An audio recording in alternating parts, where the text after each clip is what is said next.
What's up, guys? I'm Dustin. Welcome to Horror Movie Rewind. If it's your first time, or if you've just never done so before, really appreciate it if you hit that subscribe button for me below. The like as well. Hope you like what you see. So I just got out of seeing Undertone. Got there a little bit early. Kind of glad I did. Just me, my wife, and then there was this guy named Zane that I met. Pretty cool dude. Subscribe to my channels. If you're watching this, bud, hope to talk to you soon. But yeah, so seen Undertone, and it's distributed by A24, which is for the most part reliable. Some really good stuff. Some stuff that I'm probably not as big on as other people are. The lead is a chick named Nini Kiri. I wasn't familiar with her. I actually told my wife, when the film started, that I thought she looked like Jenna Ortega in 10 years. And it's funny because she's actually exactly 10 years and 3 weeks older than Jenna Ortega. So calm down, sir. It's directed by Ian Tuason. Maybe. I, again, never heard of him. It's his first full-length film that he directs. Yeah, so let's talk about it. But before I tell you what I think and give you some comparisons, I'm going to give you like a Cliff Notes style run-through. And the film starts, we meet our lead character. Her name's Evie. Evie is currently temporarily living with her mother, who's in a semi-comatose state. She's dying from an illness. I don't think they ever state what it was, but you can kind of, point a finger at cancer. They also never tell you where it is, like as in the location of her mother's house, and you never get her mother's name. At the same time, the film almost entirely takes place in this house. You have a couple of scenes on the laptop that, show another location, and obviously like some videos, but yeah, they don't leave the house for the most part. The characters do, the cameras don't. So apparently I'm in like this part of the Southeast that's got like severe weather coming. It just started like a fucking downpour outside, and we have tornado warnings. So I'm going to speed through the, summary of the movie. But yeah, long story short, we have Evie. She's taking care of her mother who's passing away. She runs a podcast called Undertone. With a guy that we don't know a lot about their relationship. I don't know if it's a platonic relationship. I don't know if it's an ex-boyfriend or if it was a fling or like a friend zone.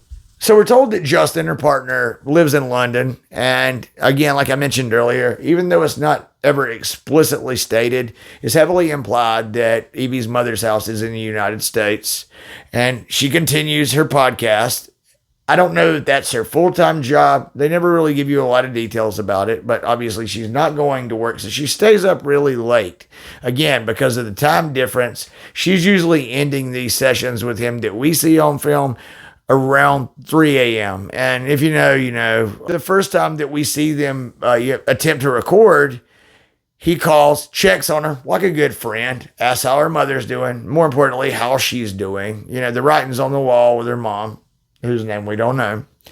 And then he mentions that he received an email that was semi-anonymous. It was, from what he said, was basically a gibberish email address. It was just a bunch of scrambled up letters. And so, yeah, I guess the point of their podcast is that they either take material from the internet or they have users, or not users, but, like listeners submit situations and then they research them. So in this case, that was the case. Someone sent 10 audio files. He proposes that that is what they should start their next episode with. Before they begin, they do like essentially an intro, and you learn that she plays the role of skeptic in this podcast. She's the non-believer. They also make several meta like references to, things in real life, such as the I Feel Fantastic, that creepy ass video.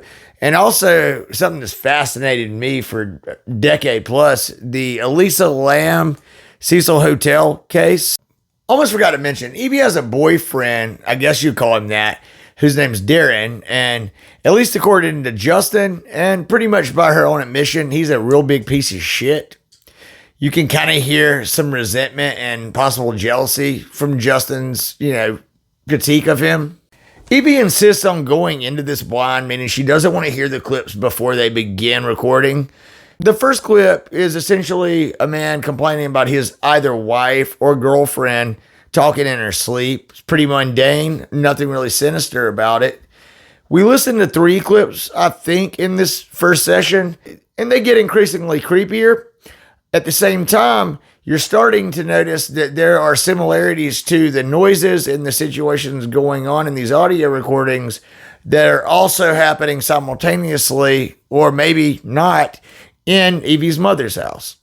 This is about the time that the movie lost me.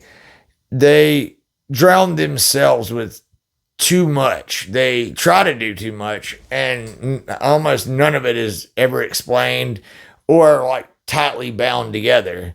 But a couple of the devices that they use are plot points that they're trying to utilize that are parallels between what's going on with Evie and what's going on with Jessa and Mike. It really starts with nursery rhymes, like children's songs. In fact, the beginning of the movie, you have Evie singing Baba Black Sheep in like an ASMR, supposedly soothing way to her unconscious mother. And then so while they're listening to these audio recordings, in the second and third session, they hear these like almost Evil Dead Kandarian or like Sumerian, like, demonic sounding chants. And somehow they figure out that it's nursery rhymes in reverse, such as London Bridge or Ring Around the Roses and Rockabye Baby. So they spend way too much time on that. Like, we get it, dude. We get it. We finally figure out that it's Evie that's being targeted as well as this couple. I'm being a smart ass. You didn't need to spend 30 additional minutes. But the religious imagery starts becoming more prevalent, and we learn of a demon. Of course we do, because this movie did nothing but just sample pretty much any other horror movie of its type that's come out in the last 15 plus years. And its name's Abazu. It's a funny name to say, Abazu. Pretty much that's it. Right. I don't even know what happened at the end. Because it did that thing where it just clips off when she's basically under siege, her being Evie, and like people were like, Evie, where are you? Being Justin on the podcast, because, it's not even live. That would have made it a little bit more sensible if the world was listening so you could spread the gospel of Abazu. Also, before I forget, I think the tagline of this movie, and I'm paraphrasing, was something like the scariest movie you'll ever hear, which is stupid as shit anyways. No, sir, because that will always be that guy right there for just this scene and this scene alone. Do you remember any of the things that Don't ask the boy any more questions. Talk to me. What did you say? So I wrote a short list of the movies that I thought it ripped off is a strong term, but definitely borrowed from. And they go like this, really heavy on the first two, actually all of them, but Sinister. It's like Sinister in reverse, actually. A lot of weapons in it as well. Paranormal Activity is shit, even though it's not found footage, but the cinematography, the hallway scene, straight up. Conjuring, and it's funny because I put franchise in parentheses because, you can't just limit it to one film. And also Evil Dead Rise. It wasn't a bad movie, but it was just one of the most tired things that I've seen in a long time. And I guess I was especially disappointed. And I don't know why I am, because it happens over and over again. It's Groundhog Day. But you think you're getting something new, and then it's the antithesis of that. Also didn't really care for some of the themes that I thought that they were trying to portray. I didn't mind the regret and remorse, the mother-daughter thing. I just lost my grandpa less than 2 weeks ago, and I got to hold his hand and tell him everything I thought before he passed away. I didn't make peace with him because we weren't at war. So I respected that aspect, her remorse, maybe not, whatever she didn't do. But I definitely didn't care too much. And I'm sorry if you don't agree with me on this. No, I'm not sorry. But there was a really heavy, to me at least, undertone and theme of pro-life with the abortion, mention. Really, child gloved it, no pun intended. But I didn't care for that. I feel like women have a right to choose. You know what I'm saying? But anyways, off all the political stuff. I hope I don't turn anybody off on me, but like at the end of the day, not a bad movie.